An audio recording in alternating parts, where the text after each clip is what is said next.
Olá, queridos. Eu sou o pastor André Luiz e quero começar dizendo: hoje é o dia da sua vitória. Que bom, queridos, poder estar aqui nesta manhã para mais uma vez aprendermos com o Salmo 119. E hoje, de maneira muito especial, nós vamos aprender poderosas lições acerca do ato de orar. Queridos, por isso eu te convido a ficar comigo até o final e juntos invocarmos o nome deste Deus. Queridos, a 19ª divisão de 8 versículos do Salmo 119 se inicia com a palavra Kof, que significa prisão, e alguns também a interpretam com o significado de capacete. Era usada para indicar o numeral 100. E esta letra é transliterada em português pela letra K. Queridos, antes de lermos a palavra e também orarmos, eu quero pedir a você que compartilhe esta mensagem. É muito importante quando você compartilha com alguém, porque você dá a outros a oportunidade de também ser abençoado pela palavra de Deus. Eu também quero pedir a você que aperte no joinha. Quando você aperta no joinha, quando você está ouvindo e vendo este vídeo, você aperta no linkzinho azul e vai aparecer para você o joinha. Aperta no joinha, porque promovemos esta mensagem e esse mecanismo entende que essa mensagem é relevante e vai entregar a mais pessoas também por si só. E se você não é inscrito no canal, inscreva-se e seja abençoado em nome de Jesus. Queridos, vamos à leitura da palavra de Deus sem mais demora. Clamei de todo o meu coração: escuta-me, Senhor, e guardarei os teus estatutos. A ti te invoquei, salva-me, e guardarei os teus testemunhos. Preveni a alva da manhã e clamei, esperei na tua palavra. Os meus olhos preveniram as vigílias da noite para meditar na tua palavra. Ouve a minha voz segundo a tua benignidade, vivifica-me, ó Senhor, segundo o teu juízo. Aproximaram-se os que seguem os malvados. Afaste-se da tua lei. Tu estás perto, ó Senhor, e todos os teus mandamentos são verdades. Acerca dos teus testemunhos, soube que desde a antiguidade que tu os fundastes para sempre. Queridos, esta porção do Salmo 119, do versículo 145 ao 152, vai nos trazer lições importantíssimas acerca da oração. Porque nesta passagem o salmista descreve o tempo e o modo de suas devoções e insiste com Deus para que o livre de suas aflições. Nesta passagem, nós iremos ver pelo menos 8 aspectos de como o salmista orava.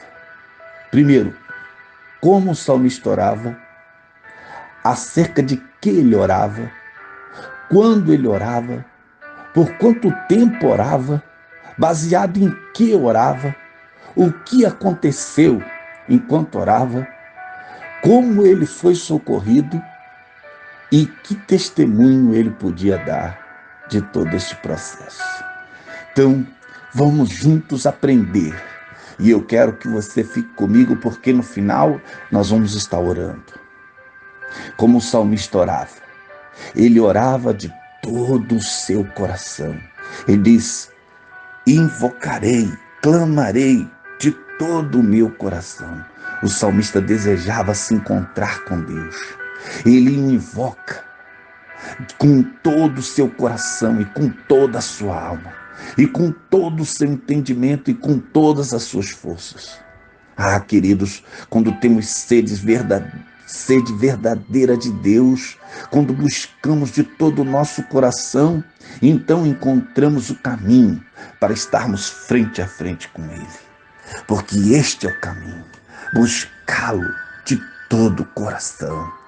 Veja, ele diz: ouve-me, Senhor.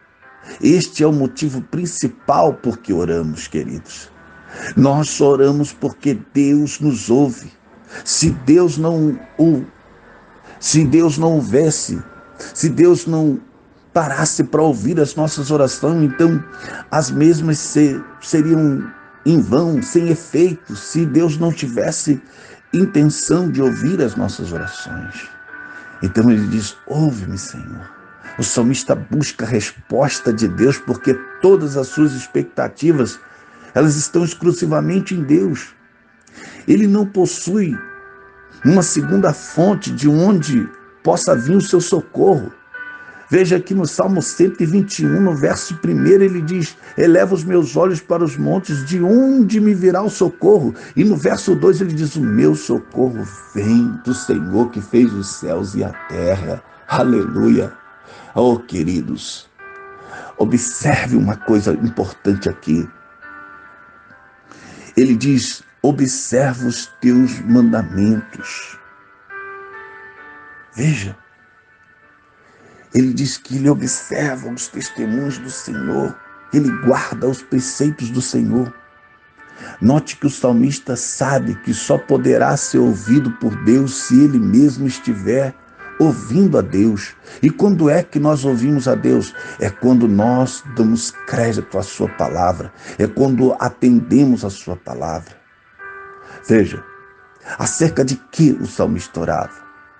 Vamos ver aqui, verso de número 146.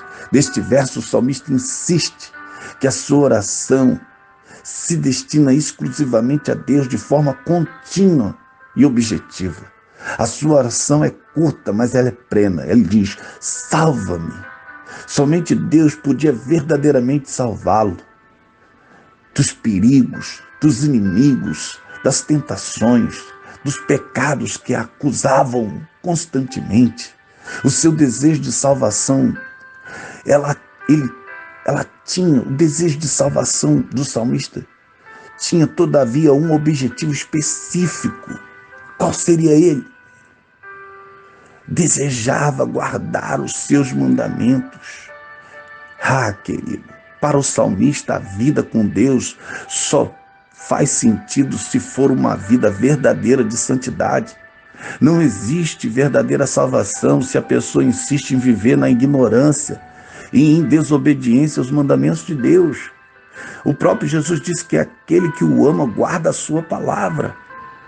Oh, querido, vamos ver aqui.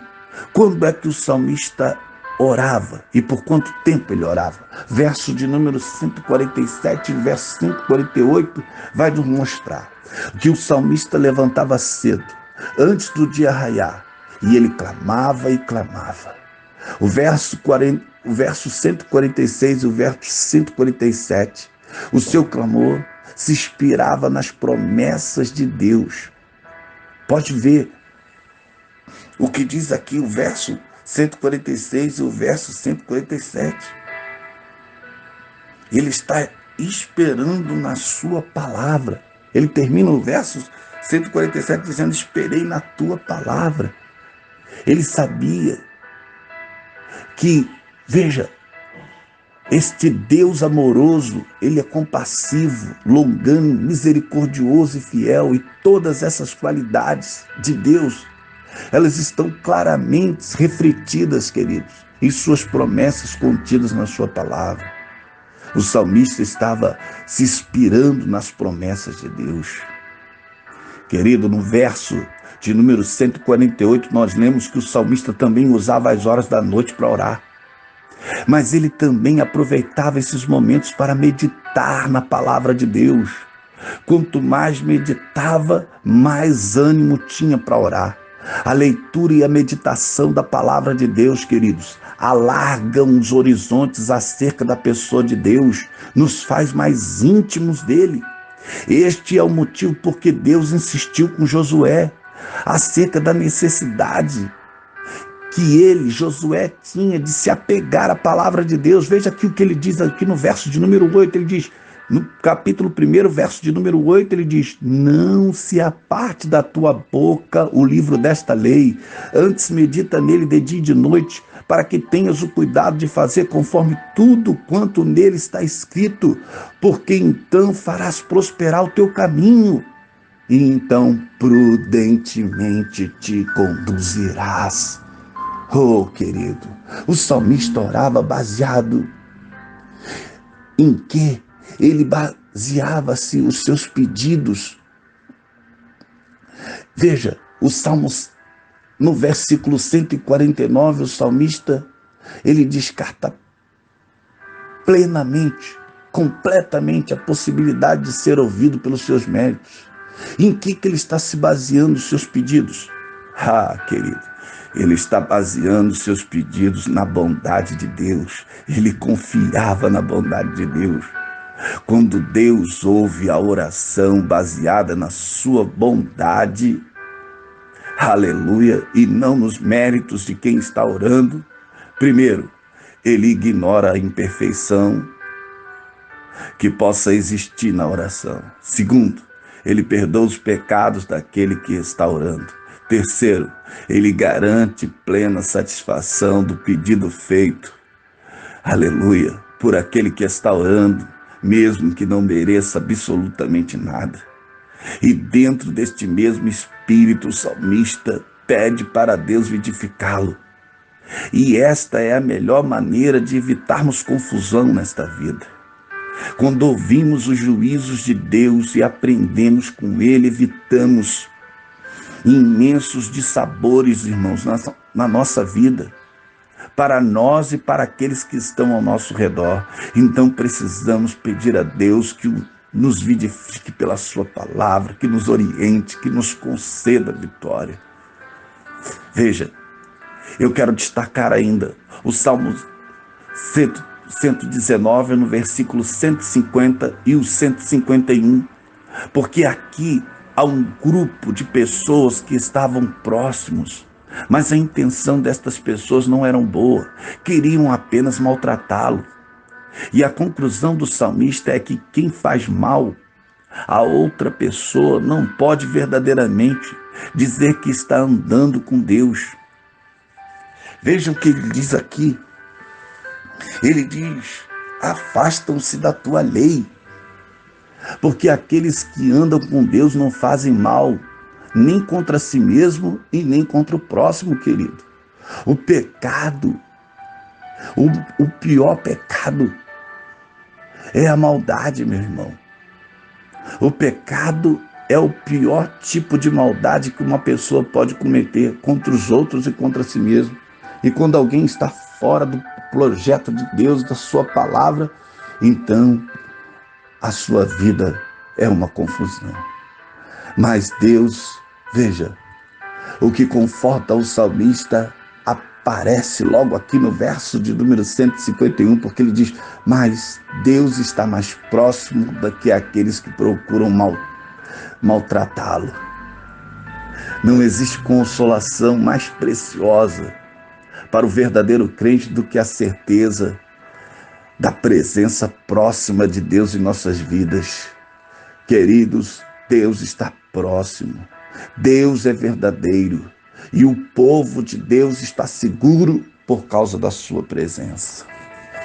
Ah, queridos, veja, e eu quero terminar aqui com o testemunho que o salmista podia dar de todo esse processo.